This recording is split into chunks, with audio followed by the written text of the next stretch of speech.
you're not going to fall back in the pack doing so, but it probably won't be the safest position to just leave yourself in. No, it's not. And, you know, ideally at this racetrack, you might not want to be leading until those last few laps, but you definitely want to be on that front line. And by the front line, you want to be somewhere between P2 and P4. You don't want to be, you might not want to lead, but you don't necessarily want to be any further back than that. These cars can fit 4 wide around here. We have seen 5, and sometimes we've seen 6, but really 4 wide is the accepted amount that you'll see cars go around the Michigan Speedway, and you can fit 4 comfortably. If you're anywhere off that front line, though, it is very difficult to be first when you cross the start-finish line at the end. Yeah, and that's where it counts at the end. To really have a chance, you need to be in the group of leaders heading towards the white flag, and after that, the gloves come off, and it is fighting to be on the inside of turn 3 on the last lap. Yeah, and what you want to do, you know, you're building your whole race, your whole night to get to that bottom lane on the exit of turn number 4, because then you can drill the apron. A lot of leagues have rules about whether or not you can cross over the apron, and this is no different. Wags does not want anybody down there, but you are allowed to go down there coming to get the checkered flag. And so the idea is to be on the bottom, come on off of turn number 4 on the last lap, get down to the apron, and make sure nobody can pass you. As far as qualifying goes, we do have speeds being set right now. How about Mark Cohn, 221.366. Sheridan Wade is provisionally on the outside pole. That's well short of the track record. They used to nearly touch 240 miles an hour here back in the unlimited kart days. And of course, this track in California gave birth to the Hanford device, pack racing. If anybody can remember Max Pappas leading here with Michael Andretti second, and those two drivers riding their brakes, trying to avoid leading. Fun times. We're not necessarily going to see that, but you're definitely going to see guys not wanting to lead. Liam O'Sullivan, that's a familiar face from the Velocity Online Racing Series. He's jumped into second, but we're just about getting ready to be done with qualifying. We do want to touch on the weather here, Ryan. It's 115 degrees on the track, 70 in the air. It is just about perfect conditions for these drivers here. Yeah, it is an ideal summer day in Brooklyn, Michigan. You know, it's not April 17th or whatever the ideal date is, but it is definitely a nice one. This would be a perfect day to be sitting in a grandstand watching a car race, wouldn't it? Yeah.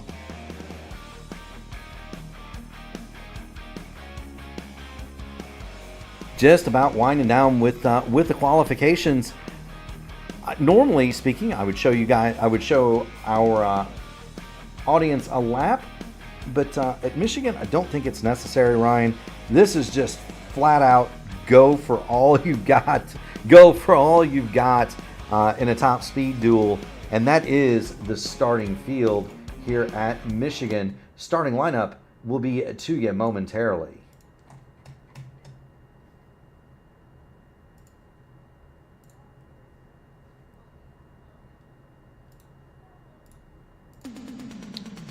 On the pole with a late lap, it's going to be Alex Miller. Mason Mitchum, he's going to start to the outside of the front row. Nick Wheeler, Liam O'Sullivan, they're going to go from row 2. Jason Collins, Mark Cohn, they'll make up row 3. Sheridan Wade, Chris Stouffer, they're going to be row 4. And we'll have Eric Peterson and Nate Fields, they're going to round out the top 10.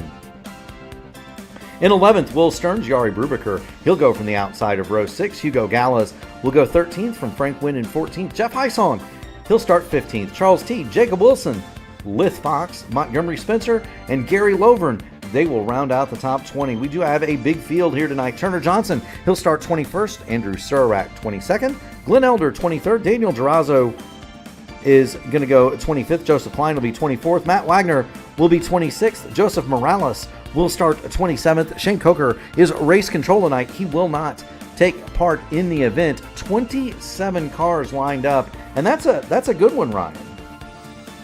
Yeah, this is a good amount of cars you want to have at this track. Not too much so the pack is completely overwhelming, but just enough to really add a certain element to drafting and trying to save fuel. You know, it most certainly does. I'm looking forward to this one. I love coming to Michigan. Of course, some of my more memorable wins in iRacing have come at the Michigan Speedway, so I am kind of partial to this joint, Ryan. But it is, in my opinion, everybody loves Indianapolis, of course, but in my opinion, this might be the best track for pure IndyCar racing right here. Yeah, you got the balance between high-speed pack racing and being on the edge of control. It's not an easy place to drive around in certain conditions. No, it's not. And the other thing that happens, Ryan, as you go here, we watch the grid pull away. These cars are going to require manipulation here in order to continue to perform throughout the run. Of course, the iRacing scan of these vehicles does have, as we look at Liam O'Sullivan pulling away, there's Mark Cohn, but the iRacing scan here of these cars does have the hybrid weight, but it actually doesn't have the hybrid system. And so this will be really kind of the first big race that we've seen here with the new configuration of the car. Traditionally, you'll see drivers really fighting conditions hard, really fighting a loose condition hard coming out of turn number 2. It'll be interesting to see with that extra weight in the back what the organizers have done to help that setup out so that these cars don't go loose. But you are going to have to work the tools. You're going to have to work them in the draft, and it's going to be different if you're leading up front, if you're Alex Miller or Mason Mitchum. Also, keep an eye out. Andrew Serwak, he's starting in 22nd. There's Andrew in the Gatorade car. Lith Fox, there's another one. Lith is starting 18th. Charles Teed, 16th. These are guys that have a ton of experience here. Eric Peterson and Christopher, there they are, 8th and 9th. These are drivers that have a ton of experience here, Ryan.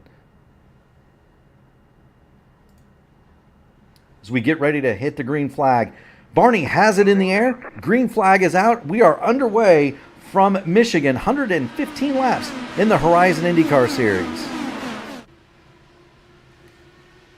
Everybody made it down through the front straightaway. We'll see him filter through turns 1 and 2. Alex Miller out to a big jump. Mason Mitchum is second, but he's under fire already from Nick Wheeler and Liam O'Sullivan. Yeah, everyone gets through the first 2 corners clean. Now here comes the first time through turn 3. Early on in the race, you're going to feel a big push up towards the wall. Yes, you can, and that's exacerbated by the fact that a lot of times what you need to do with your car is get a little bit of negative weight jacker in there to make it through the first couple of corners on cold tires, but you need to make sure you adjust that weight jacker because it will absolutely understeer right up into the fence coming out of turns 3 and 4 if you're not careful. We are already 3 wide for the lead. Mark Cohn's going to fire to the inside of Mason Mitchum and Nick Wheeler going down the back. Cohn has the inside line.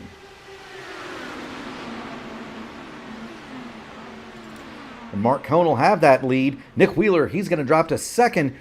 Sheridan Wade now has made his way to third. Mason Mitchum to fourth. Liam O'Sullivan, he's dropped to the inside now. Liam is going to go for fifth. He's going to be joined by Alex Miller. Miller went from first to sixth in the first 3 laps. Yeah, what a move. And it's sort of the only time it's possible is during restarts, and the pack is really close together. But this pack is holding strong. We're not really spreading that far apart. No, we're not. Sheridan Wade has now gone back to the lead. He'll lead it over Nick Wheeler. Mark Cohn went, from first to fourth, so he pulled that same move. A lot of guys might be moving toward the front. They want to lead that lap, get the bonus point, and then just kind of filter back and save fuel. We haven't seen anybody really make a huge effort yet, Ryan, to hold the lead. Nick Wheeler and Sheridan Wade, they're fighting over it. But we haven't really seen anybody make an honest effort, throw a block, or do anything to try to hold it. I think with as chaotic things are in the midfield, it's sort of, you want to be near the front but not at the front. So you'll probably take the lead and just slip probably a car or 2 back. Well, and you also want to take care of the equipment. This is a great shot on out of the left eyeball of Liam O'Sullivan. We're going to get the driver, we're going to get the inputs up here to kind of show you what this looks like. Liam actually appears to be dropping to the inside. He's going to drop to the back now. He wants to get out of that hornet's nest. And the reason he wants to get out of that hornet's nest, frankly, it can be dangerous up there. And you saw Liam, he just about lost it coming off of turn number 4. Yeah. And I should point out that Will Stearns had to come in for an unscheduled stop after losing part of his front wing after clipping Eric Peterson's rear tire. Yeah, so he did. Will Stearns make a pit stop there, and so we'll keep an eye on Will. He has gone a lap down, and you will go a lap down here if you make a pit stop under the green flag condition. Jari Brubaker has also dropped a lap down. He's, I believe, either started for pit lane or had a drive-through penalty, but Jari Brubaker also 1 lap down. He and Will, though, they're right together on the track. As you see, they can work together. Let's get back up to the front because the action is still fast and furious up here. Looking at Sheridan Wade leading, Chris Stouffer has moved his way into second. Charles Teed third, Mitchum fourth. Nick Wheeler has dropped back to fifth. And there you see Alex Miller. He rides along in sixth.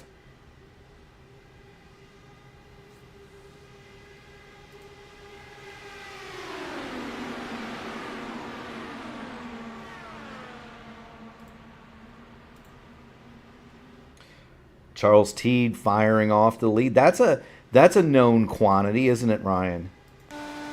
It's a known quantity, and he got a big leap ahead of everyone.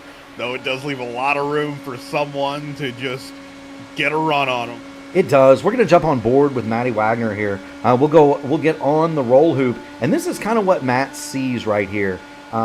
He's back in the pack. He's 17th, so right smack in the middle of this hornet's nest. He's moving toward the front. Wags started in the 26th spot, so he's plus 9 already.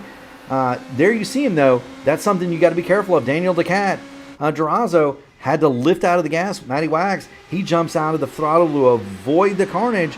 But there you see Matt. He's moving forward very cautiously in that black and white Horizon machine. We'll keep an eye on him. Another driver who's moving forward, it's the Japan Candy Store machine of Frank Wynn.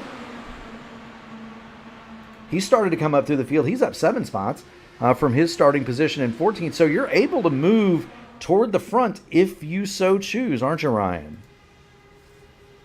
Yeah, and that's a good choice to be able to have at the front.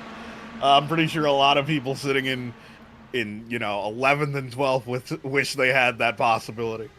You know they do. We're gonna jump back. We're gonna jump back with the leaders. Here's Alex Miller. He is second, and this is what a move for the lead at Michigan looks like. Sheridan Wade has it. Miller's gonna drop in behind him, and then watch. He's just gonna get a huge draft coming down the back. He's got Charles Teed to the inside, though. Teed's gonna have the lead going into turn 3. Teed will likely lead it across the line, but I doubt he's going to have the lead once he gets to turn 1.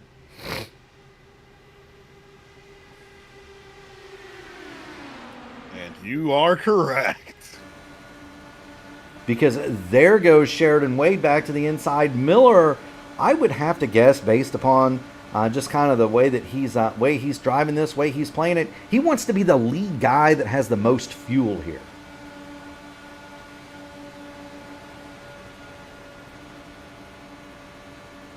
And there you see Nate Fields. He's taking a charge to the inside. Teed's going to lead it. Ryan, this is also kind of a unique track because though you go a lap down when you pit, there can be an advantage to an early pit here, can there not? Yeah, there could be an advantage with an early pit because obviously your second stint, the end of it, is going to come after everyone else comes in for their first stop. And you don't know what could happen between then and later on. There could be a caution and you immediately get your lap back. It is a gamble, but there is a huge upside to that gamble. There is, and so I kind of said it last night with the pit strategies in Indianapolis. Ryan, where it's kind of a conveyor. If you can go long, as people peel in and pit, it's kind of like a conveyor belt, right? It just pulls you forward. if you're at the front of this train and you stop, and we're looking at green flag pit stops, we're halfway through the first stint momentarily. Sheridan Wade and Nate Fields, they lead it. Alex Miller is second, teed fourth. Frank Wynn has moved his way to fifth. Lith Fox is in sixth, or was sixth, battling Nick Wheeler for that position. But if you're in a situation, Ryan, where you're able to pit early, if you pit from the front of this deal, you should be able to cycle back out at the back of the draft. And then as cars come in and pit, you can run some really quick laps such that by the time the pit cycle is over, you've got a lead and you've broken the draft. Yeah, and that is that huge upside. When you break the draft here, it is far more beneficial than breaking the draft at a lot of other tracks. You know, it most certainly is, because if you can break the draft here at Michigan, if you can pull a strategy that gets you away from everybody else, it is very difficult to catch somebody that's by themselves. It's not like a 1.5 miler where, you know, you can kind of, it's not like other tracks where you can catch a break and you can start running faster laps. So 3 wide here. That's Wagner, Wheeler, and Peterson going through there. 3 wide, but now Frank Wynn, Matt Wagner, and they've got Nick Wheeler up on the high side. But you can hold an advantage here. It takes 2 cars working together, and most importantly, it takes 2 cars that know what they're doing working together in a tandem, in a slingshot style draft here, in order for drivers to be able to catch a lone gunman. Lith Fox, Dirty Quiet said that things were getting kind of spooky around Lith Fox. Lith is running in 10th. Let's jump on board with Lith Fox. There you see him. Lith doesn't seem to be in too bad a shape there, Ryan. I think it's less Lith and more of the cars around Fox, where it's the heart of the storm back there, I'm gonna be honest. It is, and the other bit is you're kind of seeing traditional Michigan now. You're seeing cars that are starting to get kind of upset, kind of loose on the bottom, as it were. You're seeing guys who have effectively saved their tires or figured out the tools. They're able to move forward on the bottom, and then you're seeing kind of the conga line on the top, right? Those are the guys that they're content with their place in line. They don't really want to race all that hard. They're at the top, just holding position. Guys that want to move forward, they're on the bottom. Matty Wagner, he's gone from 26th to the lead.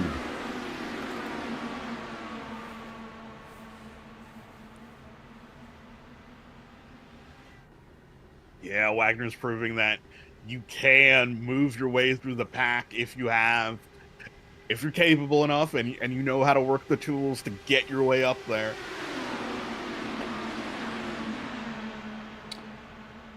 %100% true, Ryan.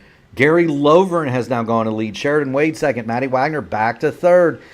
You're not able to hold the lead for what? Much more than half a lap here, Ryan? Yeah, under these conditions, it's half a lap at best. Even though I don't want to jinx it, the lead is one of the very few places where you're probably completely safe from being taken out by someone else in a crash. You know, that's probably true. Although most of the cars here, and we're gonna jump in the P1 airship, as you look at this field, most everybody is minding their P's and Q's here, Ryan. The entire pack, it's covered by really 2.5 seconds from Gary Lovern. Back to Montgomery, Spencer, Yari Brubaker, Will Stearns. They're both a lap down. But let's be... one thing I did notice is that... Yellow light, Glenn Elder. Huge crash. It's Glenn Elder and Liam O'Sullivan spinning down to the bottom of the racing surface.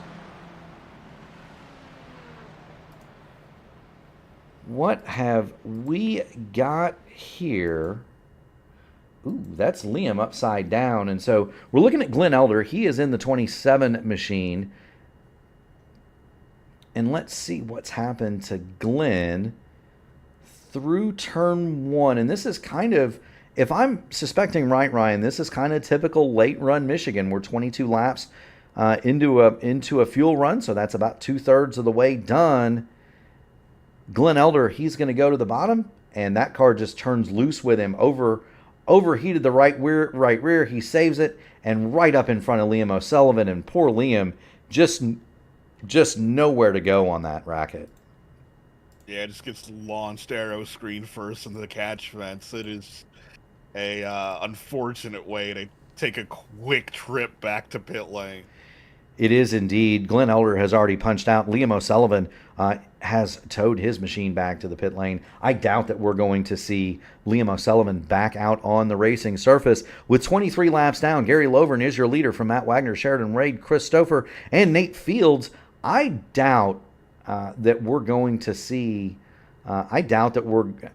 anybody stay out. There you see the pink car get loose on the bottom. Remember, this is at 1/3 time, Ryan. And that's all it takes. Yeah, all it takes, because you mainly see it at the start of a race where your tires are cold, where the bottom is very treacherous, because that bottom line is not the ideal one to be on heading around this place. No, it is not, especially on worn tires. If you get too much weight jacker in that car, you are absolutely going to spin it out. And that's the challenge of running the bottom line here. We kind of talked with Andrew Surwack, Mark Cohn earlier today before the race began, and that was the question. How would the right rear tires fare late in the run? I think we might have just had our first answer, Ryan. Yeah, not well. You have to be mindful. And before we had the incident I was about to mention, one of the things I noticed, we aren't really seeing the traditional, like, scatter scramble style pack that we see at Michigan. It was weirdly stock car like, with pretty much two lines going back through the field.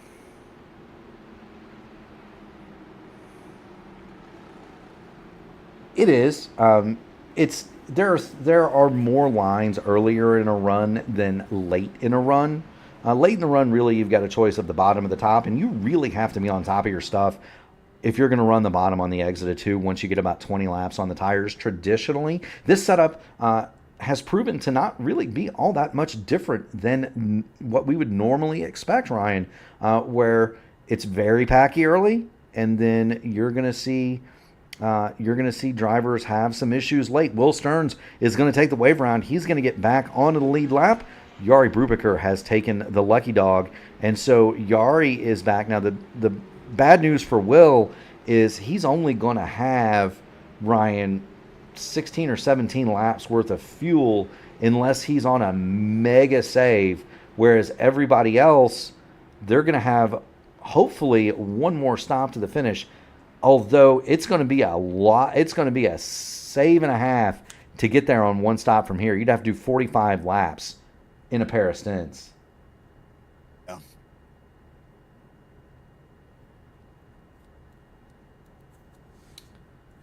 Dirty Kwai checking in. He said that crash for Liam was a good overlay for Creed's anthem higher. I would respond that nobody got higher than me at the Indianapolis Motor Speedway in Area 51.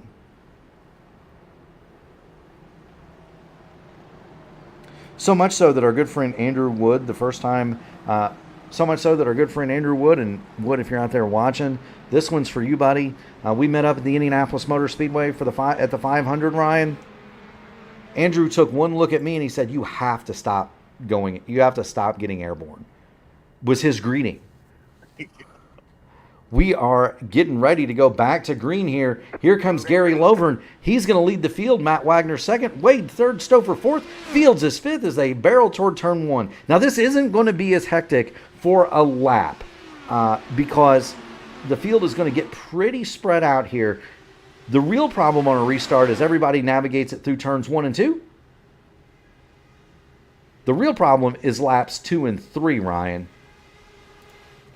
Yeah, 2 and 3 where you're up to speed, but your tires haven't quite caught up to you yet, and people start feeling bold. Yeah, Andrew Surwack, Mason Mitchum, This group right here, Jacob Wilson, Mark Cohn, this is really the raciest group right here. And this is 15th, 16th, 17th. Matt Wagner, though, he's already caught and disposed of Gary Lovern. So is Sheridan Wade. He's going to peek to the inside. Chris Stouffer makes up the quartet at the front. They've got kind of a gap back to Nate Fields. But fear none, friends. This is all going to come right back together. Nobody has escape. Nobody has escape distance. It's 1.8 seconds if you want to try to escape the draft. There is no gap on the course greater than 1 second currently. So they'll all be back in that pack here momentarily. Yeah, you just keep your head down, drive your line. You'll eventually catch the pack. Usually we see the spicy stuff happen once people close that gap and reach the car ahead, because sometimes they want to keep going.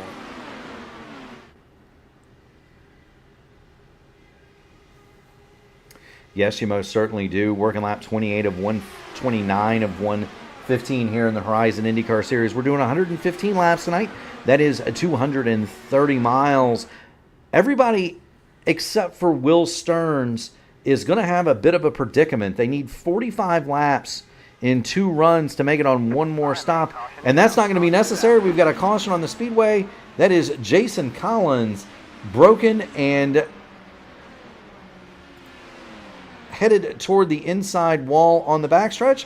Let's have a look and see what has happened to Jason Collins rather. He's working on Lith Fox and Frank Wynn there. That's Lith in the inside, Frank Wynn right in front of him.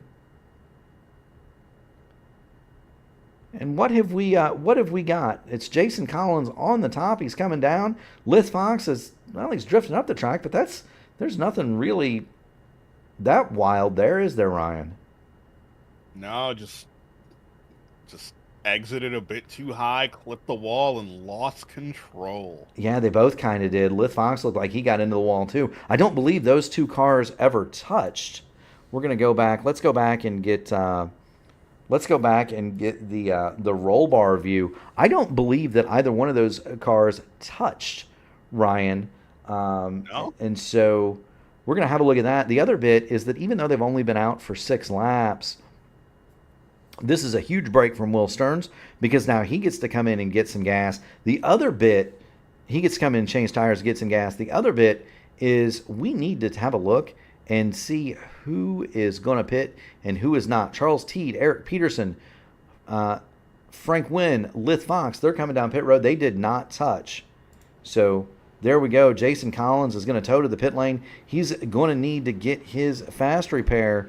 Here's the pit out view. And so we've got a split decision, Ryan.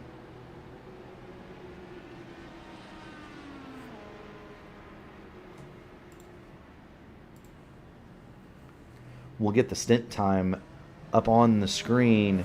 There's Charles Teed. He's coming off of the pit lane. So Teed, Peterson, Frank Wynn, Lith Fox, Andrew Surwack, Mason Mitchum, Hugo Gallons, Jeff Heisong, Joseph Morales, Yari Brubaker, Turner Johnson, Will Stearns. They've all come down the pit lane. Liam O'Sullivan has taken the lucky dog. And so here comes Liam. Don't wreck it getting on pit lane, Liam. You don't have any more fast repairs, brother. So there you go. Matt Wagner leads it from Chris Stouffer, Gary Lovern, Sheridan Wade, and Nate Fields. The front 12 did not stop under that caution. Now, that changes the calculus a little bit, and we'll get our trusty calculator out. We'll get it off the screen, but we'll get our trusty calculator out here.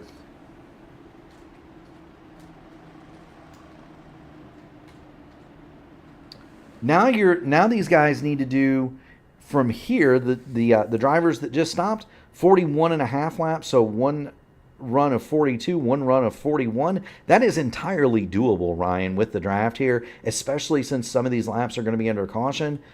The guys that stayed out there banking on having another, aren't they? Yeah, at this point you might as well, because you know what DW. Well, no, you know what. Mr. Larry McReynolds used to say, cautions breed cautions. Yes, they do. And that's the other thing. it's not the initial start here at Michigan that you need to be worried about, though, Ryan. The thing that you need to be worried about here at Michigan is when the cars all accordion back together 2 or 3 laps into after the restart. It's not the initial; it's 2 or 3 laps after the restart. Yeah, like I mentioned earlier, the closing speeds are so high that when you do catch someone, you want to go for a move. You might forget about the dirty air pushing you up into the wall. It's just those things where you just get a bit overeager.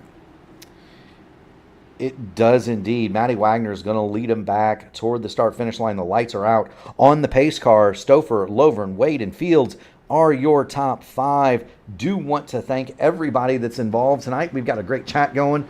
Ryan, we've got a big audience here, and so we do want to thank everybody for making us a part of your Wednesday nights.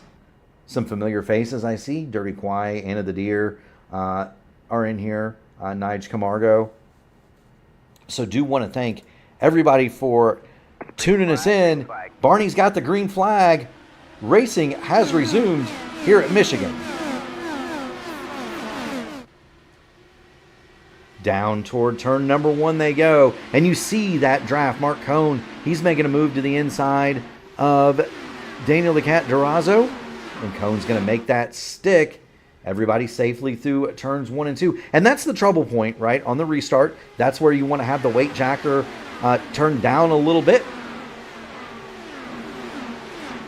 That's where you want to have the weight jacker turn down a little bit so that you can avoid spinning out. And here we go. Wags, he's going to go back to the front on his back to the lead, making a pass to the inside of his old buddy Chris Stouffer.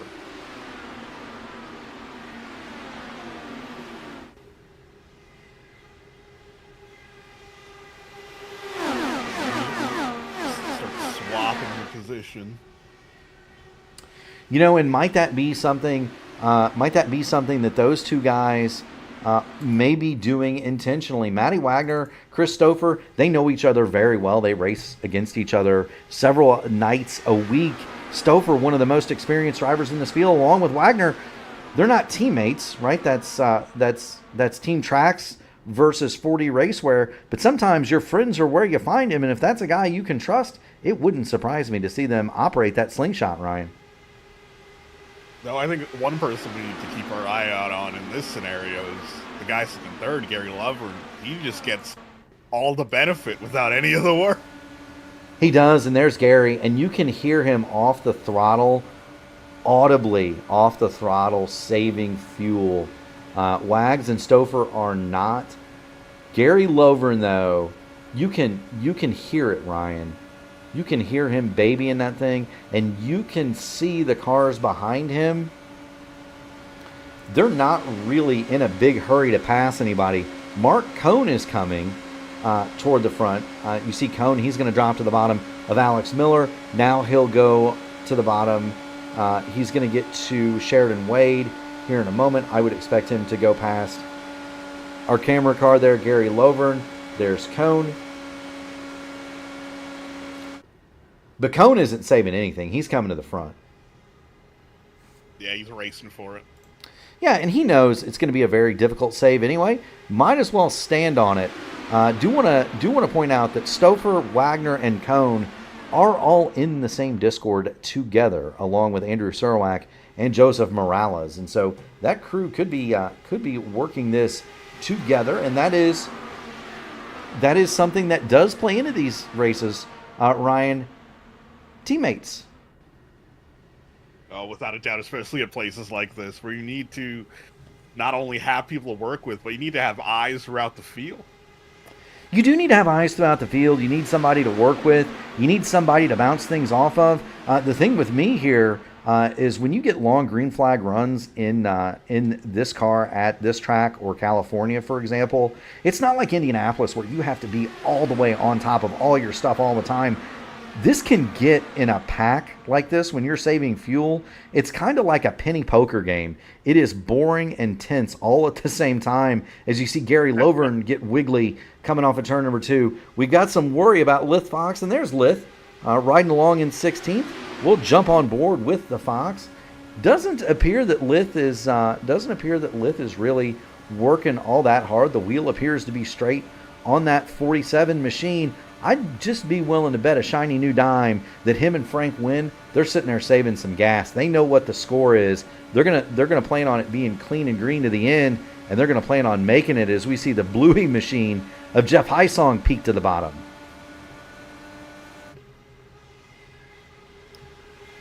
Always gives my daughter a giggle when she watches these. She will sometimes watch them, Ryan, and God bless her for that.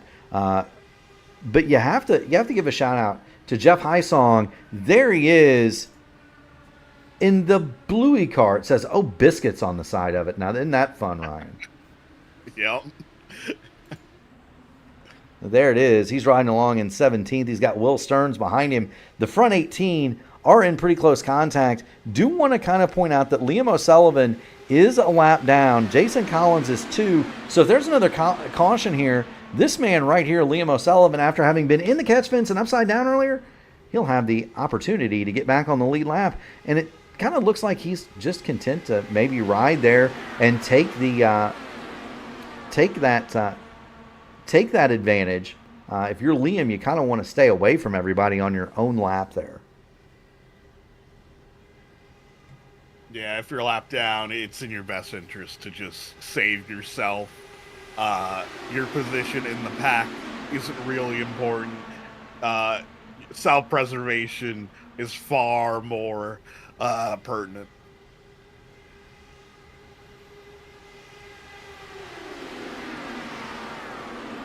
I can safely say, Ryan, that I have never uttered "Oh Biscuits" after a crash, although I do need to add it to my repertoire. There's Liam. I just said he'd be wise to sit in the back and kind of wait for things to develop. He is going toward the front. Looks like he wants to get his lap back the hard way. Meanwhile, Charles Teed has gone to the front. Now, that is a car that did stop under that yellow, so he's got 7 more laps of fuel on board than Chris Stouffer and Matt Wagner. Wags appears now that he's going to sit back and save with Cone. Stouffer, he wants to lead every lap he is on the racing surface. Which, that is a bold strategy. Let's see how that works out for him, Cotton. In all seriousness, though, that is kind of Chris's MO. Is, he's going to try to lead every lap that he possibly can on the racetrack. We see Andrew Surwack. He's making some noise for the first time. He flies to the bottom of the speedway past Nick Wheeler, now past Gary Lovern, and he's looking to fall in right in between Wagner and Cone.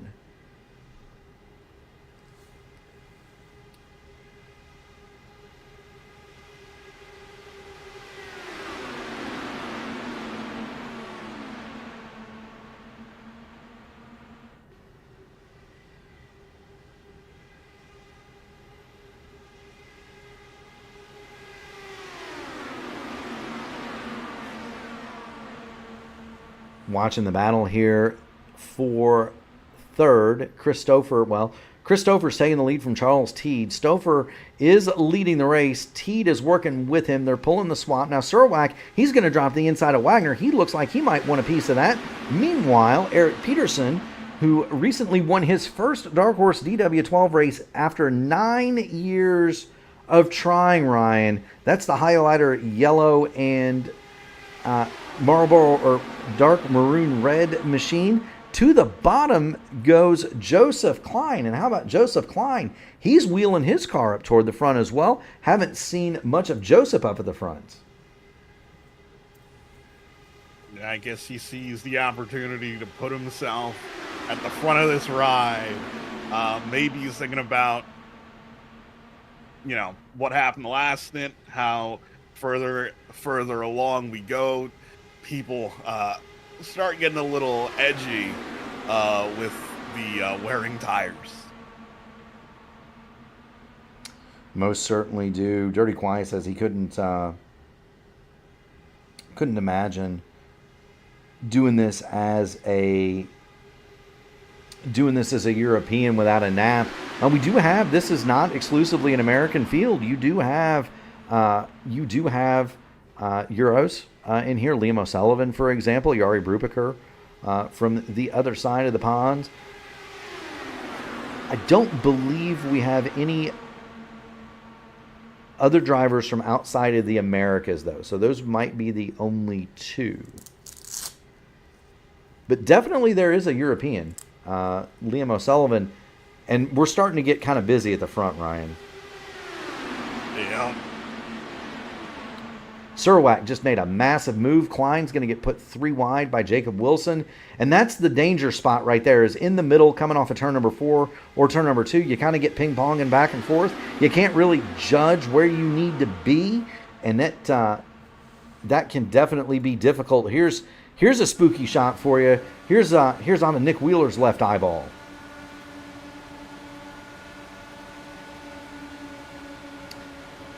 I don't think spooky would be the word I would use to describe it. This is fairly tame as we approach halfway, wouldn't you say, Ryan?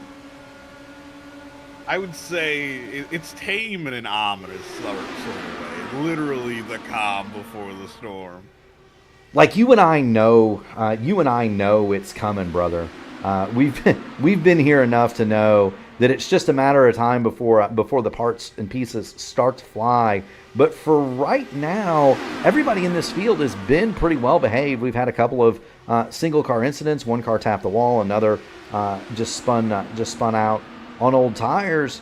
But we haven't really seen anything that would rise to the level of dangerous. What we have seen is a ton of drivers who are extremely racy, but they're doing so in a way that's Power in the wall. And that's Eric Peterson. That's Eric Peterson. He gets it off the wall. And here, I thought he was a goner for sure. Well, here he is, and you're going to see it. I don't know how hard he hits it on entry, and then he's forgiven by iRacing, and then he kind of rides it a little bit. He does not have the meatball, so that could have been netcode contact there for Eric Peterson, and there you see him riding along. He drops back to 19th. We'll get on board. We'll look straight, Ryan. He's just going to keep on trucking.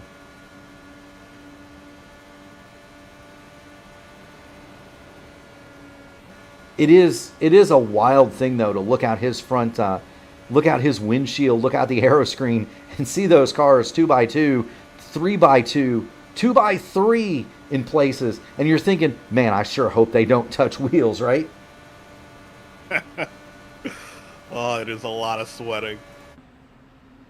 You know, that is a point that you make. This track can be uncomfortable. It can be uncomfortable. I've come out of races here drenched in sweat. We'll get back in the blimp. Sheridan Wade has gone back to lead from Wagner, Jacob Wilson, Charles Teed, and Christopher. And I like the blimp shot here because it kind of gives you an idea of which line is moving, what drivers are kind of trying to move forward, what guys are kind of laying in the back.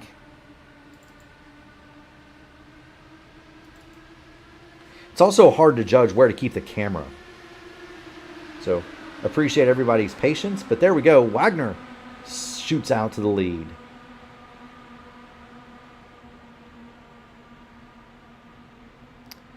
Now we're 31 laps into the run for Wagner, Wilson, Wade, Stouffer, and the crew that did not stop under that last yellow. 24 laps for the cars that did. And so these drivers are starting to approach, I think, that handling limit, Ryan. We did have a yellow in there for the guys on 32, but we're starting to see cars slide around a little bit. Charles Teed, he's going to drop to the bottom of Jacob Wilson and head for the lead.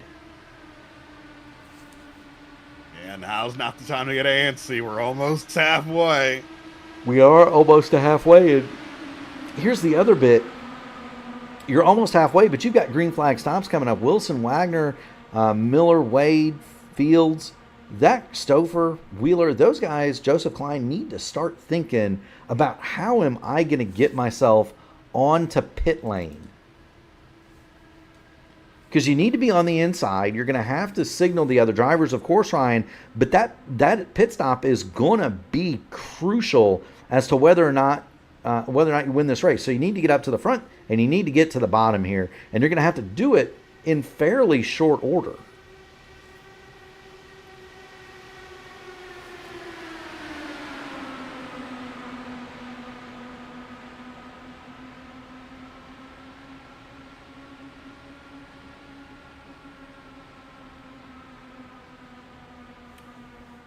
So with it not being able to make it on fuel, we don't think for anybody other than drivers who may be super saving, and I think we can safely assume we'll put it back on Lith Fox here. I think Lith is probably saving. It would not surprise me if Jeff Heisong, Eric Peterson, although Peterson was at the front, Hugo Gallas, one of those more experienced drivers is trying to pull the super save. But Ryan, we don't think, at least, that it's we don't think that anybody is going to be able to make it. So when do you take that stop? Do you stay out as long as possible, or are you gonna make the dive for pit road now? What are you thinking here? I'd stay out as long as possible. Do what you can to shorten that final pit stop. Just do a gas and go, maybe. Just take. Really the rule of thumb here for the fans at home, the rule of thumb here on fuel is 2 laps to a gallon is the rule of thumb. And so if you're short 10 laps, take 5 gallons at the end, bring it on home. That may be the winning strategy. It takes about 11 gallons, just so you're aware, as Matt Wagner has brought his machine to the pit lane, so he's the first taker. Charles Teed now, he'll do battle with Sheridan Wade at the front of this field. Next up should be Wade, Alex Miller, and so forth. We are going to take a look at Matt Wagner here, and not because we're focusing on the series owner, but this is going to be instructive. He pitted from the very front of this field, Ryan. Let's see where he comes out. Making his way down pit lane. It's a 33-second lap. Field is going to be flashing by Matty Wags about now. Now, this is kind of what I was talking about this conveyor belt. Watch Wagner. If he can get himself in the draft, he is going to be at a huge advantage, and he's going to make it handsomely. So the goal for Wagner now is to start moving forward as rapidly as possible as we see other cars starting to head for pit lane. That's going to be Chris Stouffer. He is headed for the pits, as well as Jacob Wilson. But watch Wagner as he moves forward. This is huge. Don't want to lose sight of Alex Miller in the lead, but watch the differential for Wagner and Stouffer as they come off a pit lane here.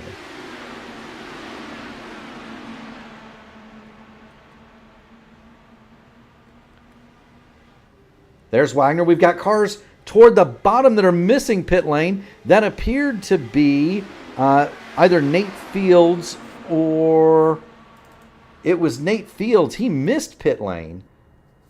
And this is so easy to do, Ryan. Watch here. He comes off the banking and just can't get it blowed down in time. He actually turns it right, I think, to avoid the speeding penalty there.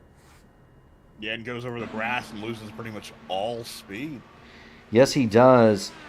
I was tracking where Matt Wagner came out from Chris Stouffer. Well, the difference in that deal, we're going to call it, a second? Now, Stouffer's going to catch up here. That's for certain sure. He's going to catch him. There he is. But those two are rapidly coming forward.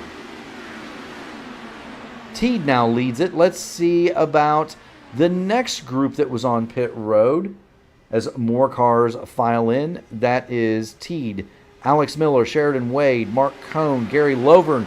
They're all headed for the pit lane. Nobody up to this point, as Andrew Surwack cycles toward the front, nobody at this point, Ryan, has collected a speeding ticket, and that in and of itself is a huge miracle. There's always somebody, right? Yeah, there's always someone who has to make another trip back down pit lane, and it's usually the end of their day. It most certainly is, and look at who's moved toward the lead. Frank Wynn, Jeff Heisong. These cars were running around in the back, and they were running around in the back, and they were most assured saving fuel. They've come and cycled toward the front. Do also want to take a look back at this group coming off a pit lane. It appears as though they are going to stay in the draft, and so there's the view out of Alex Miller. I'd call that good on draft. We've got more cars headed toward the pit road. Surawak has given it up, and that's going to turn the lead over to Mr. Bluey himself, Jeff Heisong. Now, watch here. Huge advantage for Wagner and Stouffer. They're going to unlap themselves. Heisong and Lith Fox, I believe, are going to try to pull... Excuse the hiccups. Ryan, I believe they're going to try to pull it off in just one more stop. I think they can. I think if they save enough, they'll be able to make it on one more. Well, we said they're going to have to go... Really, you need to make it to 44 to go to have any kind of a shot. Yep. And so for those cars, it's all about going as long as possible, and it's not going to be long enough for Jeff Heisong. He's going to hit pit road, and that is going to mean that Lith Fox and Frank Wynn are the final two. Well, not final two. Hugo Gallas is still out there. So there are three. Fox, Wynn, and Gallas. Are they going to be able to make it on one more? Excuse me, my goodness. And is that going to be fast enough for those drivers? Gallas now hitting the pit lane. Is it going to be fast enough for him to stave off the guys who are most certainly going to be standing on it full juice, Ryan? Only time will tell. Usually it's hard to fend off people saving fuel, but maybe they could buy enough time. Indeed, they're going to essentially have to be lapped, and here they... Excuse me, my goodness, I'm so sorry. I've got the hiccups. Here they come. They're going to come to pit lane with, 44 laps to go, Ryan. Right at the edge of what we think is possible. Their last run, they made it 41 laps. So they did not do the front half. They're going to have to go 44 laps, to make it to the end of this race.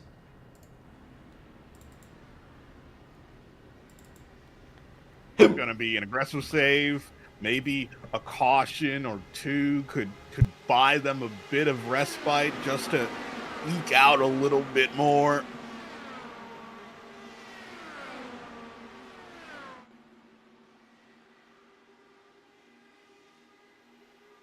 And I was sweating bullets as Andrew Sorowak and Charles Teed almost collided on the exit of turn 2.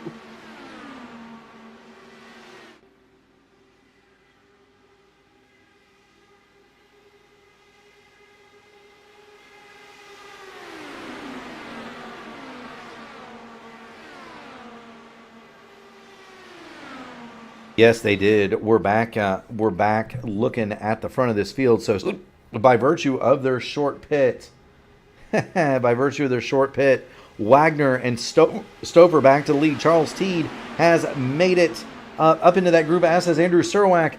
Jared Hutton says, still a caution for the hiccups. I might need to do that, Ryan. That's pretty bad. You might have to talk for a minute. I'll try to handle it without control of the cameras. But as things play out, Wagner and Teed at the front, with Christopher behind them in third. With their position right now, it seems like they're in control of the race. They can effectively do what they can to dictate the pace, try to save fuel, try to make their strategy work. Uh,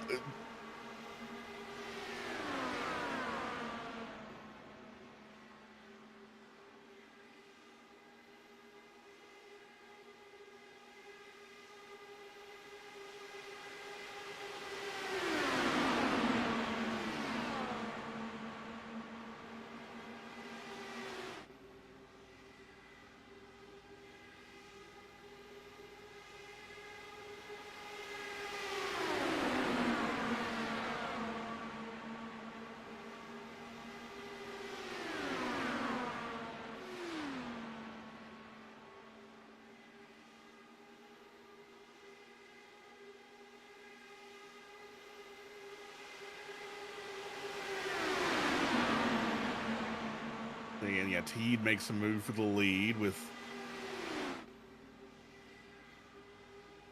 There he goes. Charles Teed has made the move for the lead. Here comes Matt Wagner right behind them with a ringside seat. Give a call down to the pole sitter. That's Alex Miller. He's going to go to second. He's going to draw a bead on Matt Wagner. I think I may have held my breath long enough for the hiccups to go away, Ryan. Oh, you just need like a jump scare of a crash to really scare it out of you. I was about ready to go get.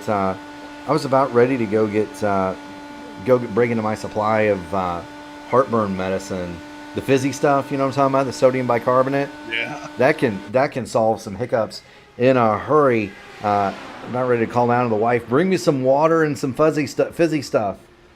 Thankfully, I don't think it's needed. Charles Teed back to the lead. Sheridan Wade has gone to second. Eric Peterson, he's cycled himself back up to the front. He'll go for third. Alex Miller went from the lead to fourth in one backstretch. My goodness gracious, that's how quick it changes.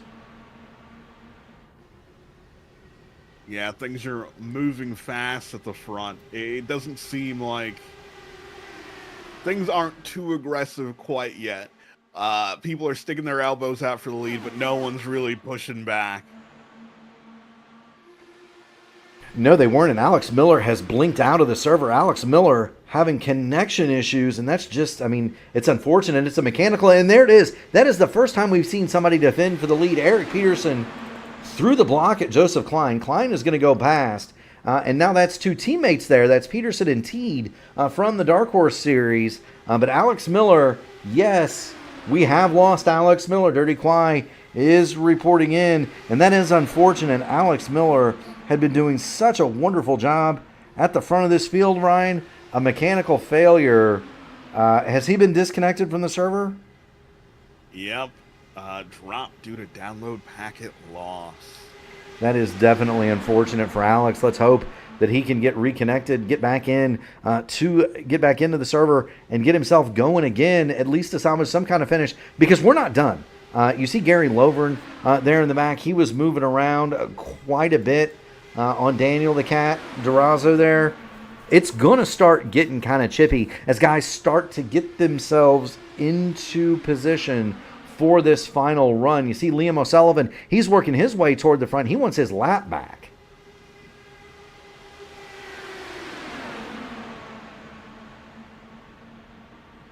Yeah, and obviously you want to get your lap back as soon as possible. Getting past the leader doesn't immediately put you in a safe position, but you want to be there in case the yellow happens. You do. He is in position to get the lucky dog. Now he is a lap down. He is the only car on that lap. Jason Collins 2 laps down. Alex Miller has got back into the server, but he is 3 down. But it is important as we go 4 wide. Jeff Highsong, now we're 3 wide, 2 rows back. Highsong thinks better of it. He dips down to the bottom, but this is where things are going to start getting rowdy, Ryan. They've got 15 laps on their tires. They're halfway through a fuel run. They all know that they're going to have to make one more stop. Nobody is going to be able to make the super save. It's going to be an interesting state of affairs. If we go all the way to the green, Surwack dives down all the way to the bottom to get out of the Hornet's nest.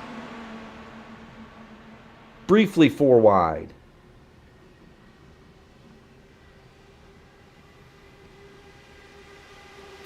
And so, Dirty Quiet, if you thought that it was chippy earlier, how about 3x3x3?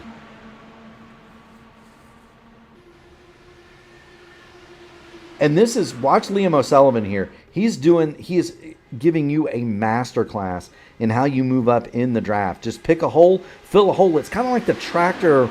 It's kind of like Lightning McQueen moving through the tractors, isn't it, Ryan? Yeah, just like that. You just need to find the space, slip through. Yeah, find the hole, fill the hole, find the next hole, fill that one. Yeah, don't be over aggressive. Don't force it. Absolutely not. We're going to get in the P1 airship because this is where it gets fun. Surwack, he's going to go right up the middle. Right up the middle on Klein and Stouffer. Surwack shoots to the lead.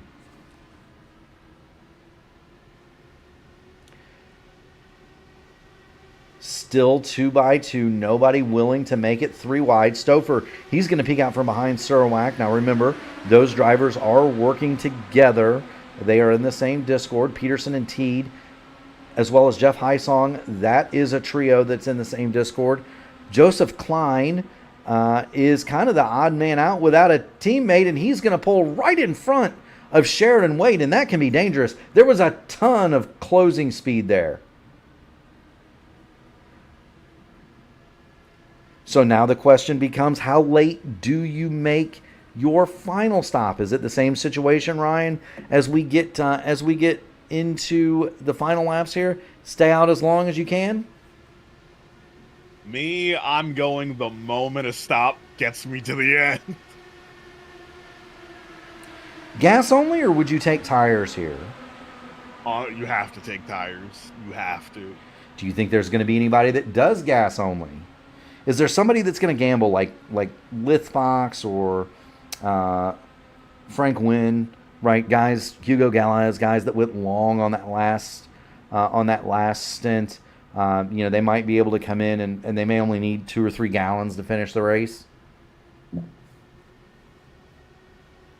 It's, for me, I just wouldn't want to be in a position where it comes down to that last lap fight and it comes down to whether or not I have fresh tires or not, because I want to have as much grip as possible.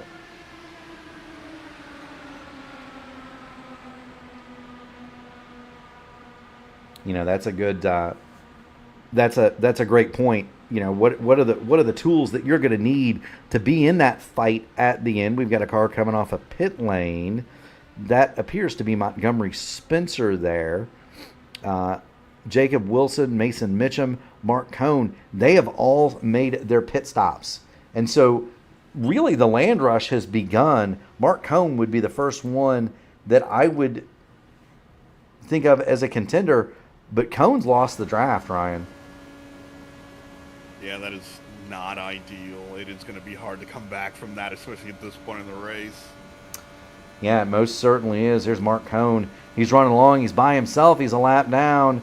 And what's even worse, there's nobody around him. The next car back is Mason Mitchum. Mitchum 5 seconds behind Mark Cohn. And so Cohn's going to have some work to do. He may need a fortuitous caution. Back to the front we go. Liam O'Sullivan has got his lap back the hard way, Ryan.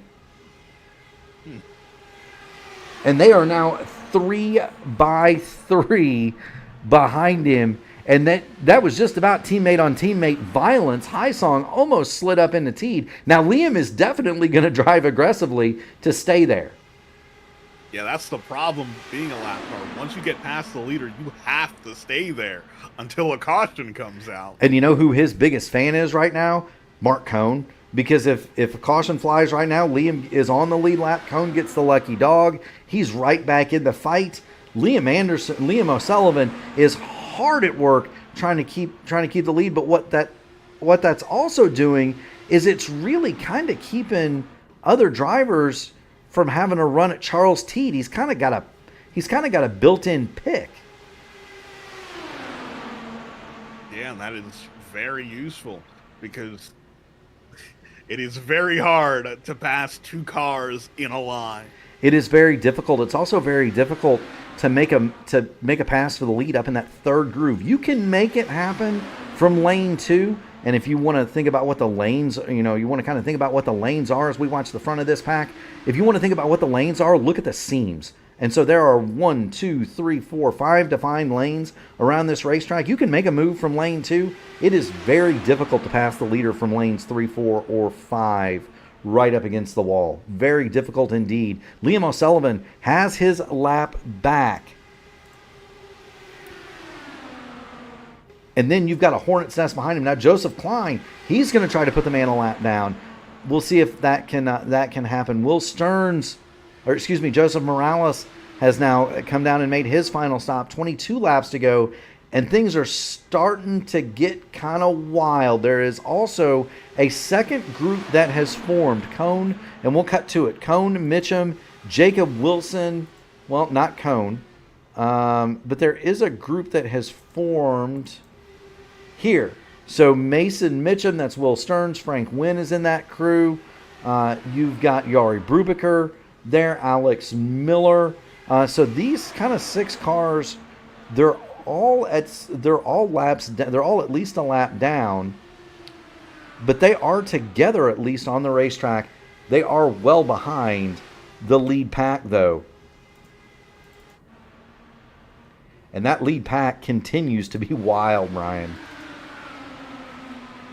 And it is only going to get wilder as we count down these laps. Speaking of the countdown, 20 to go. We've got a car coming off of the pit lane. That is Matty Wagner. Now, if Wags can get to the back of this group, he's got a chance to break away, and he's going to do it. So Matt Wagner is in the draft of the lead group, and he's broken away from that second train that's got Will Stearns among others in it. And so huge advantage for Wagner. Now Eric Peterson, he's going to head for the pit lane. Meanwhile, at the front, Liam Anderson continues, and he's now holding off Jeff Hysong.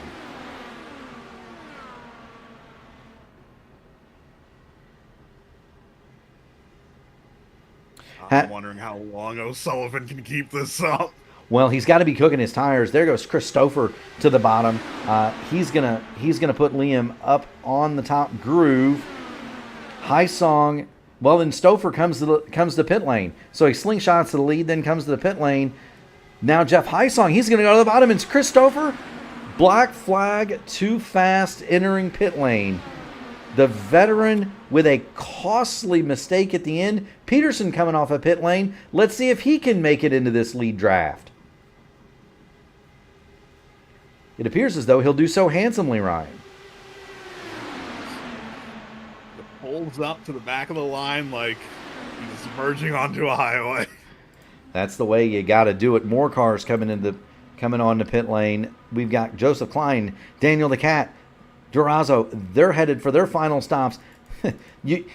I want to show other people, believe me, but this racing at the front is way too intense to break away. Hysong has now put O'Sullivan a lap down one more time. Teed's coming to the bottom. He's going to make a move on Hysong.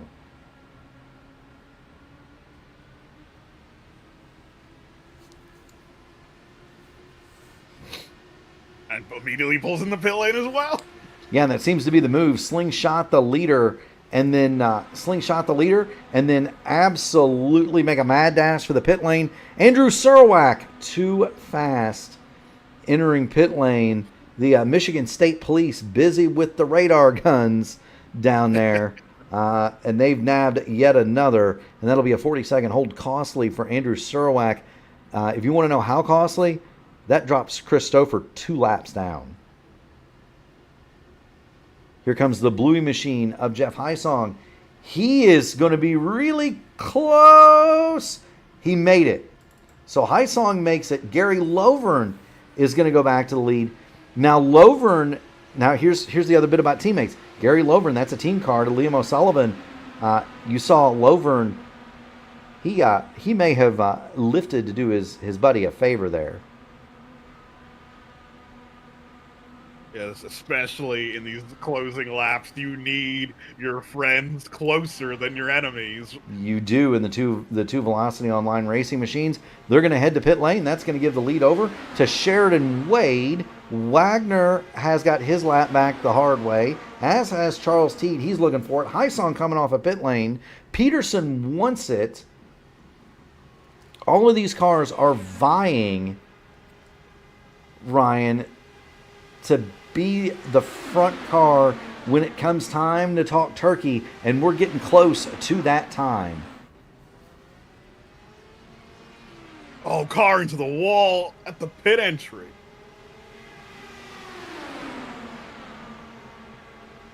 Was it... Do you have a car number? In 1 second. Nick Wheeler. Was it? That was Wheeler. Yeah, it's Nick Wheeler. And so here's what befalls the automobile of Nick Wheeler, the 88 Votive Racing League machine for Team Votive. Here he is. He's trying to get it down on pit lane, and this is how difficult this is, fans. 13 laps to go, and we will get back to the battle for the lead. Don't you worry. But here he is. You don't want to get down on that apron really before the white line begins to enter into the pits. He's going to hit this hard. It's going to sling him back across the pit lane. Fortuitously for the field, though, the car comes to rest before it touches the asphalt. It's in the grass. It will not trigger the caution light. And so that's good news for the field. Sheridan Wade coming in. That's going to leave Lith Fox, Hugo Gallas, Yari Brubaker as the remaining automobiles. And for Fox and Frank Wynn, they went 41 last time. If they go 41 this time, they're going to be 3 laps short. That means they're going to need 1.5 gallons. I would suspect that if you're Lith Fox, you're taking that splash and go. Yeah, because the splash and go, it'll probably be enough to get ahead of everyone. I don't know if it'd be enough to break the toe completely on pit road, but you get pretty close. Well, the cars that are chasing him, the provisional leader if everybody stops and takes an equal stop is Matt Wagner. They're a lap behind, right? So that car to the top of Lith Fox, that is Matty Wagner. That is the provisional leader. We've got a car headed toward the pit lane with a broken nose. That is Hugo Gallas, Frank Wynn, and Yari Brubaker have stopped, and that leaves only Lith Fox, and he, I believe, would have a further... If he goes as far as he did last time, Ryan, he's going to have 6 more laps. So is he going to stay out? That's the question. To stay out as long as possible, or do you come in and maybe grab those tires? He would at most need 2 gallons to finish this race by my calculations, and he almost turns in to a Team Dark Horse sandwich, Ryan. Big pucker up moment. Yeah, that got my heart going for sure. The hiccups are definitely gone now. We'll see how much more petrol Lith Fox has in the tank. He is the only car that has not stopped. There are only 5 cars on the lead lap. Wagner, Peterson, Klein, and Durazo are at the tail end of that lead lap. They are right behind the leader. The leader is the teal and white machine of Lith Fox. The other cars racing around him are on the tail end of the lead lap or a lap down.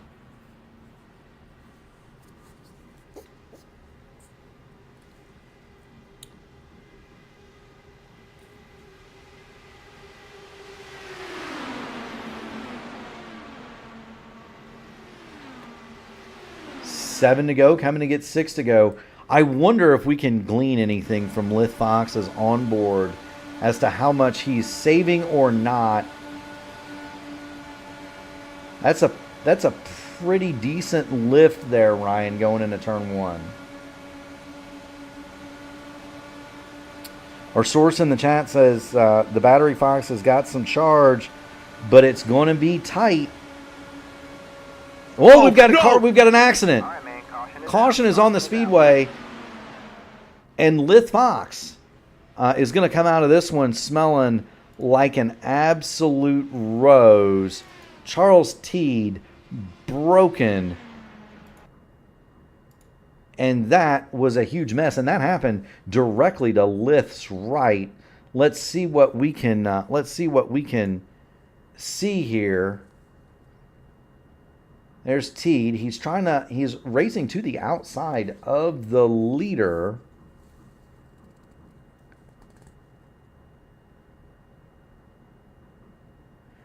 Now, I don't want to discount this, but there's going to be a huge decision that needs to be made by Lith Fox.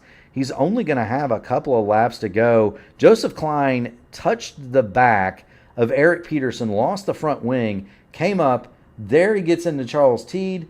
You've got one of...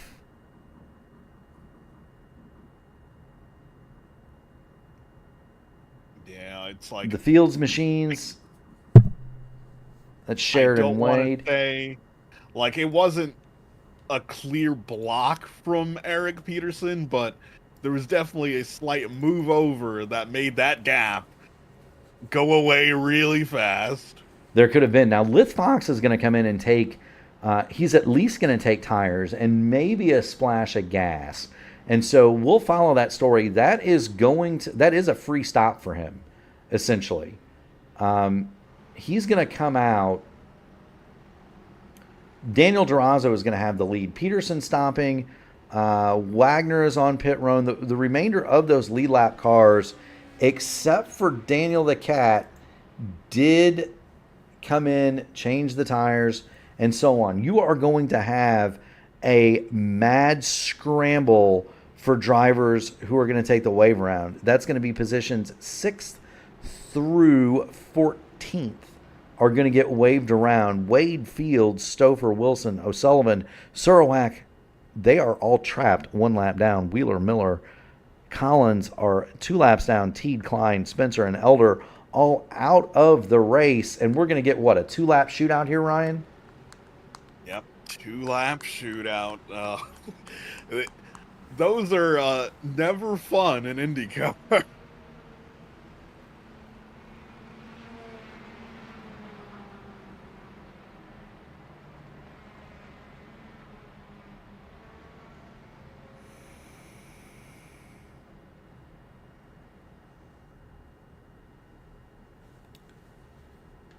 There you go. Now, I don't necessarily mind the decision from Daniel Durazo to stay out here. You're going to get a 2-lap shootout. You only got to be up there for 5 miles. The tires are going to be nice and cool. You've got plenty of fuel. He's only been out there 13 laps, and really all you got to do is grab a decent restart and hold the bottom. That's going to be the situation for Durazo. For Lith Fox, Matt Wagner, Eric Peterson, those drivers, they're going to need to figure out how to time that run going down the backstretch to get the white flag so that they have the lead coming off of turn number 4. And then, Ryan, how much are the elbows going to come out and the pinching going to be for that Corona machine on the bottom? 100% daggers out, stab everyone in the back, take no prisoners, because the Mona caution comes out after the green, race is over. So whatever position you have, it's what you have. Yeah, you need to move yourself toward the lead. You cannot wait. You want to get to the lead as quickly as possible, because Ryan is exactly right. As soon as the caution comes out, the race is over. Now, we do have the benefit, Ryan, if they get the white flag, the system will allow them to race back to the checker. So we do have that. We're going to get one more lap to green here. No, we're not. So we're going to get the green this time by. Durazo drops to the bottom. That is curious. He hits the loud pedal, and away we go. 5 miles to glory here at Michigan. Do whatever you can to prolong the tow up to you from behind. And there he is. You see Durazo. He is all the way toward the apron of the racetrack. Lith Fox has got now Eric Peterson underneath him. Peterson, he's going to dive to the bottom of Fox toward the outside of Daniel the Cat. Here we come toward the start-finish line. If they get the white, the next flag will end the race. Here we go. White is out. They are side by side for the lead at the front. They're about 3 wide. Now let's see what Lith Fox is going to do. He's going to have an outside. He's going to have an outside effect on the end of the race here. They're 3 wide at the front. Durazo on the bottom. Peterson in the middle. Fox on the top. Durazo has the advantage. Lith Fox is going to try to get to the apron. Durazo has it. It's going to be Daniel the Cat.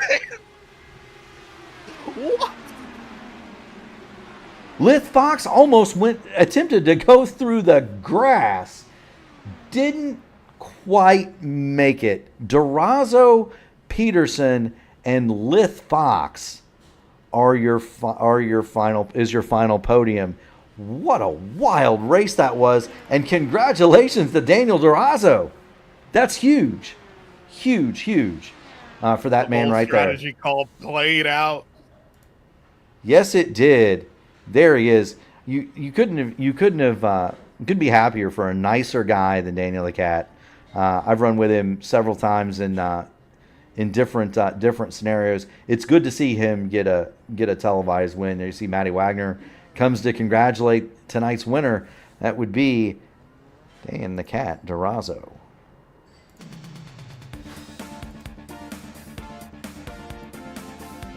And so, from Michigan, Daniel Durazo is your winner from Eric Peterson and Lith Fox. Matt Wagner, he'll bring it home 4th. Gary Lovern is the final member of the top 5. Jeff Heisong, Will Stearns, Joseph Morales, and Hugo Galez, they'll finish positions 6th through 10. In 11th, Frank Wynn, then 12th for Yari Brubaker, Turner Johnson 13th, Mason Mitchum 14th, Sheridan Wade is 15th, Nate Fields, Christopher, Jacob Wilson. Tough break for Liam O'Sullivan, involved in somebody else's wreck. He'll run 19th, and Andrew Serwack after the speeding ticket. He will finish 20th. In 21st, Joseph Klein. Alex Miller will be 22nd. Jason Collins is 24th. Montgomery Spencer 25th, 3 laps down. Charles Teed 26th. Glenn Elder shotgun on the field 27th. And of course, race control is not scored. I bet we're going to have some pretty happy folks in the interview room. What do you think, Ryan? Oh, without a doubt. All righty. Well, let's see who we've got. Waiting on Lith Fox. Lith is a streamer, and so it is possible that Lith is going to need to make his way toward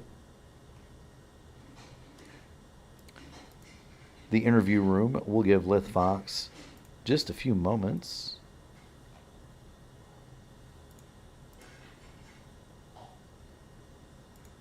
What a wild finish that was. So much fun to watch. While we're waiting on Lith Fox, we're going to put Eric Peterson up here because I want to talk to Peterson too. He's been having a pretty good run, a pretty good luck. Eric Peterson, you've got Murph and Ryan Eric King in the booth. You got a copy? Yes, I do. How you guys doing? We're not doing too bad.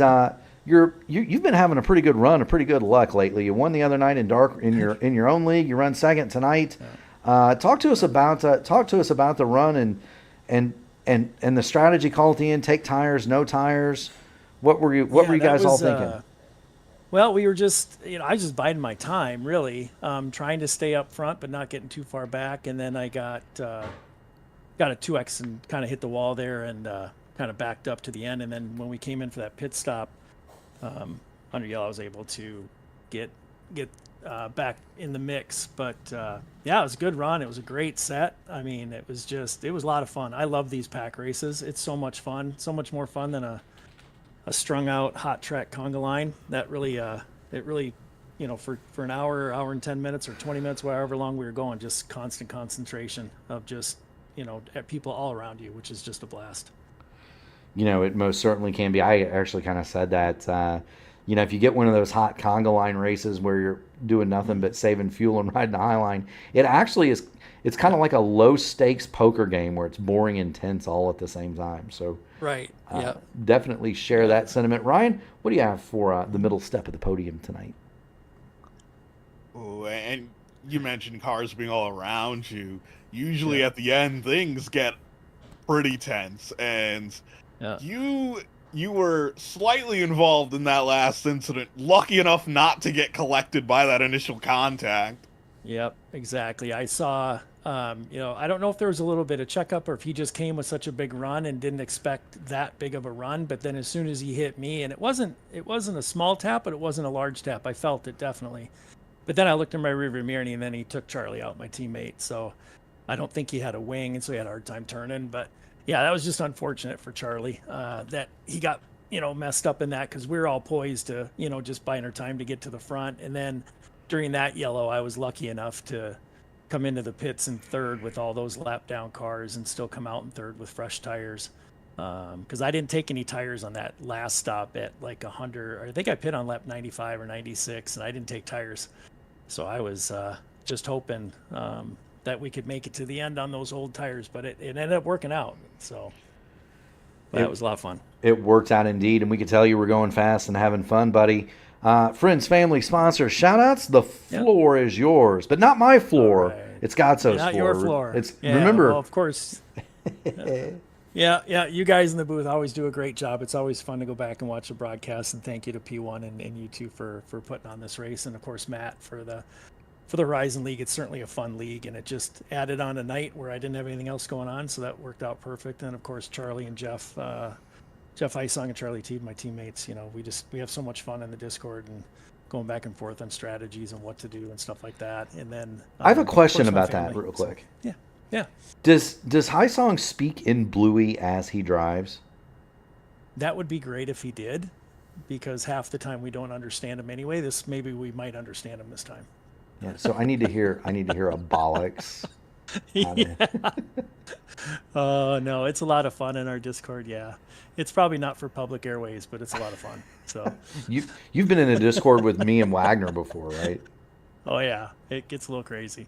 A lot of fun. Well, thank you so much for stopping by. I'm sorry I interrupted you. Yeah. Continue with your... Oh, no problem. Oh, no, I'm good. Yeah, it was just a lot of fun tonight, and look forward to racing again. Great group of guys in this Horizon League. Just all around. I mean, to be that packed up in a race and then to only have like one or two cautions that were, not the big one, where you get cars just flying everywhere. It's just one or two one-off little things here and there, but it was a lot of fun. So appreciate it.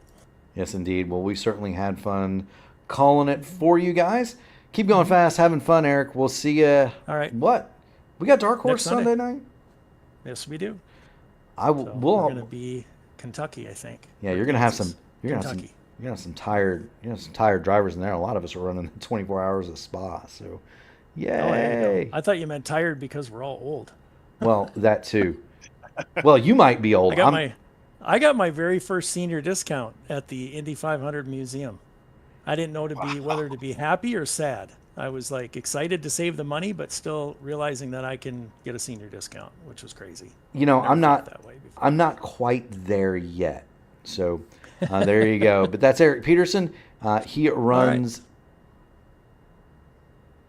second today? Yeah, second today. Congratulations, Eric. Keep going fast, having fun. All right. And I will see you probably very tired on Sunday night. Yes. All right. So that's Eric Peterson. Let's go ahead and grab Lith Fox. Pull Lith up to the booth here if I can manage to drag Lith. Lith Fox, you've got Mark and Ryan Eric King in the booth. You got a copy? Yep, can hear you just fine. Tell you what, you broke out the lawnmower blades there at the end. Didn't quite have enough. Kind of walk us through the call at the end. Did you have enough fuel to make it? Is my first question. Definitely did not before that caution. I was gonna have to come in there before the end if we didn't have that caution. And then was there any thought to staying out? or were the tires No, toast? I was. It was the tires were actually fine. I only took another set of tires just because I had to come in anyways. Crossing the line as the caution was coming out, I had about a lap and a half of fuel, so I wouldn't have made it even if for the final 2 laps there. So we had to come in at the end. Just didn't save enough fuel through that final run there to be able to make it, which is a bit unfortunate because I think we could have clinched it if I did. There you go, Ryan. Pretty much answered the question I had, where, because you and me, Mark, we were talking in the booth about whether or not, you know, you Lith and everyone else had enough fuel to make it to the end. It seemed like strategy playing out from the midpoint onward was seemingly a dice roll for a lot of you out there. And I'm guessing too, had you made your stop, it would have just been a splash. The old plug in, tap the fueler on the back with a stick and go. Yeah. So the original plan was before the caution came out was I was just going to come into a splash, no tires or anything like that. Caution, I went ahead and took some tires just to be safe, on the safe side. I'm not sure if that hurt me because the tires weren't up to temp. We and then had a little bit of trouble there, just trying to stay ahead of everybody there with the draft. Setup was set up in a way where it's just really draft heavy. So just trying to keep it ahead and trying to find a spot to be, and then everyone just closed in on us at the end there. Yeah, they did. Well, thank you so much for stopping in, my man. Congratulations on the P3. You've got quite a following that's been in the chat, and so do want to thank all of your fans from stopping by. I understand you've got a popular stream. Share that with me. We'll put that in the chat sometime. But thank you so much for stopping in, friends, family, sponsors, shout outs. The floor is yours. Yeah, I'd like to thank all those followers that you just mentioned. They've been keeping me afloat, keeping me going. It's been really nice streaming for everybody doing that. Shout out to my teammate, Frisky Frankie. He unfortunately had some rough issues with some lap cars slowing him up on pit entry and pit exit there, which was a bit frustrating on his part. So he was trying really hard. He almost caught up to the lead pack there again. Just was not able to do so. So I feel real bad there, but he did a great job this race trying to keep up and keep his head up. And also, I guess, shout out to Sim Gaming Expo because I'm going to be there. So I look forward to seeing you there, Lith. Thank you so much for joining in. Keep going fast, having fun, buddy. All right, thank you. Absolutely. And now for the man of the hour, and I bet this is one happy guy. Daniel Durazo, you've got Murph and Ryan Eric King in the booth. You got a copy? Yep. Hello. So, if memory serves, I think this might be the first time in the winner's circle on a broadcast for you. It's been a long time coming. You made the call of the race, right? You stayed out at the end when everybody else came to pit lane. The tire's just not old enough to warrant a change there, and you felt like you had an advantage with the clean air. The tires don't feel warm if you drove it right. At the clean air though, it definitely doesn't make that much of a difference. I was running a -1 on the bottom there, and it was flat out, like the whole thing, completely flat out, no problem.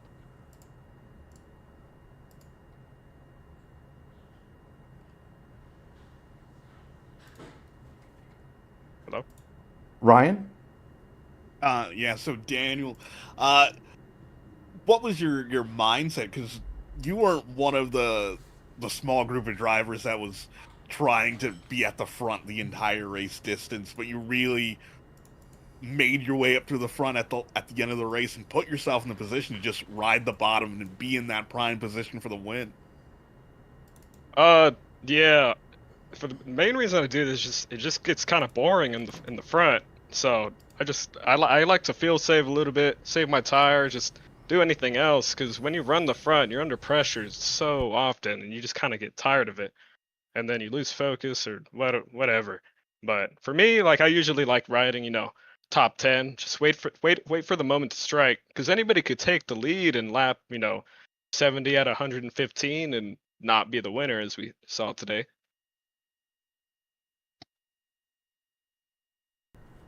Yeah, we definitely saw that today for an unfortunate few.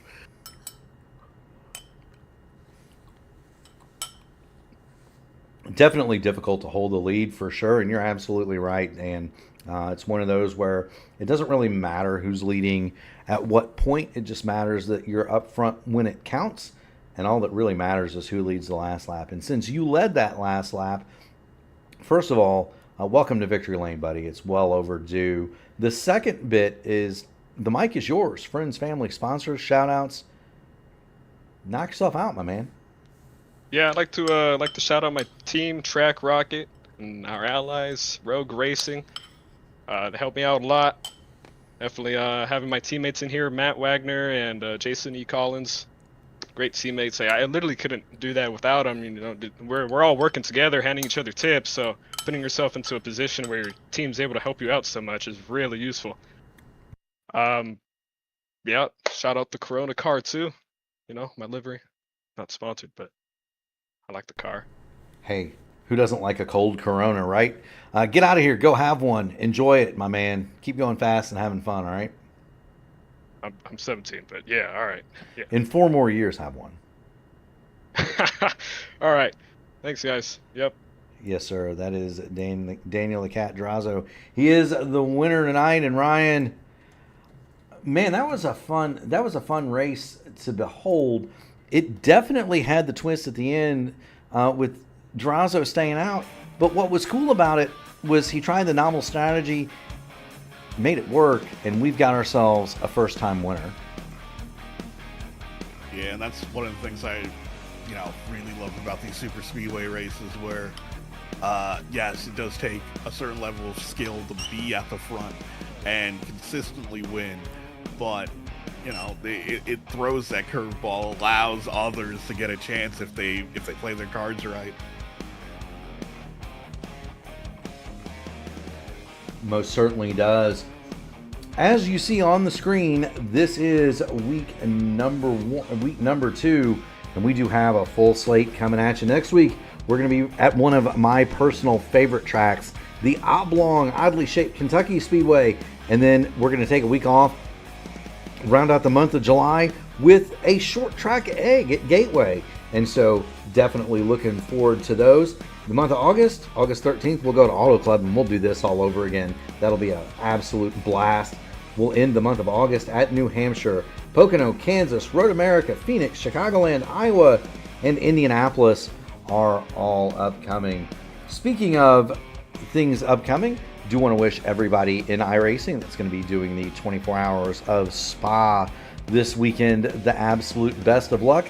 Nothing quite like running through the forest of Belgium for 24 hours. Ryan, you want to talk about a battle of not making a mistake. Those cars are very, very tricky around that legendary circuit, and so looking forward to that one. I do also want to thank all of our audience. We had a big one tonight. I do thank you all for tuning in. Lastly, we want to thank all the people that make this possible: the drivers, the spectators, everyone at P1 Broadcasting, as well as the first responders, the military, the firefighters, the police, the EMTs, the nurses in the nurses in the emergency room who are there to receive us when we do something crazy. We absolutely do thank you and salute you from the bottom of our hearts. Ryan, let's hope it's not this wild at Kentucky, brother. I can guarantee you it won't be. Well, I don't know. Maybe we get a insane pack race with a big one that takes out half the field. Let's hope not. We'll see you guys next week.